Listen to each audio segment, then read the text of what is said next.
Robschild. No investment advice. Welcome to the show where we view financial markets through crystal ball gazing.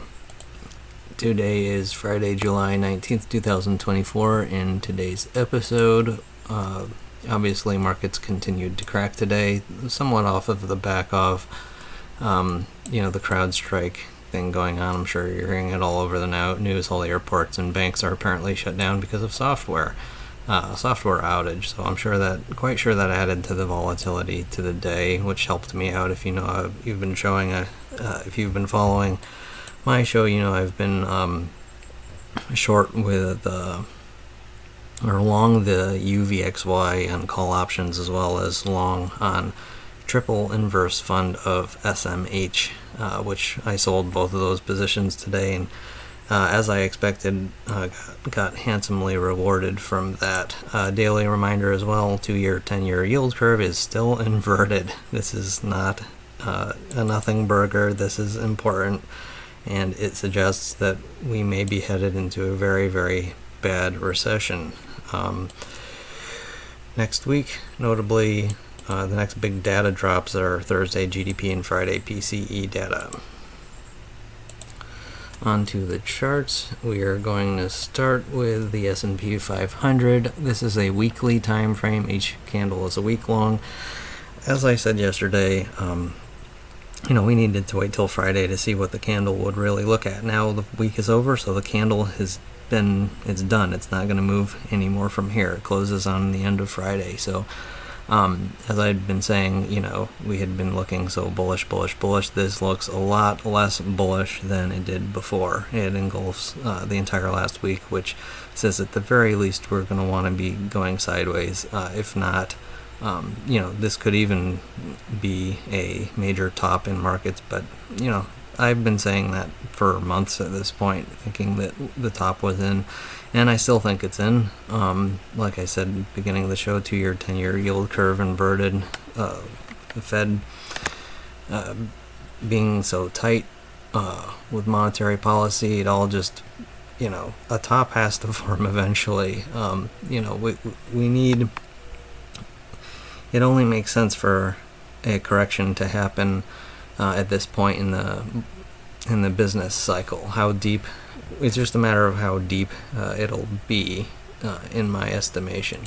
On the daily time frame of the S&P 500, also, we had been looking quite bullish for quite a while, and suddenly not so bullish looking, especially the past 3 days have been going down quite a bit.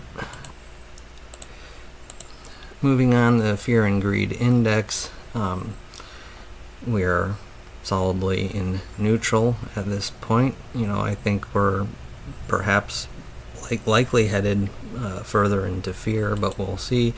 Going along with that VIX futures curves, we're seeing quite a spike up going up into October. As I've been talking about, I think this is more of a seasonality thing than anything, but I find it quite notable that, we have a 95% chance of a Fed rate cut in September, and yet, after that month, we have such a big spike in the VIX. It's like, we're expecting the cut, which normally would decrease volatility. You'd normally want to see, because it automatically gives more valuation, higher valuation to stocks and, more risky assets. But, so this VIX curve is very interesting. We have a pop in October and then coming down through the end of the year before becoming again more normal. Again, this curve is supposed to be, it's supposed to go up over time because time costs money, and the further out the contract goes, the more expensive it's supposed to be. So it's interesting that it peaks in October and then goes down a little bit. That's the main point of that.